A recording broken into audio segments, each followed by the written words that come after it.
prone to predators. A bug! A bug! Ah! It's okay.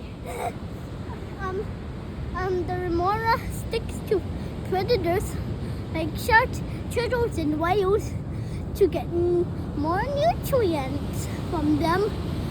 And did you know the parrotfish eats coral and poops sand? And sand is also made of crushed shells. Yeah. And that's it. Bye-bye.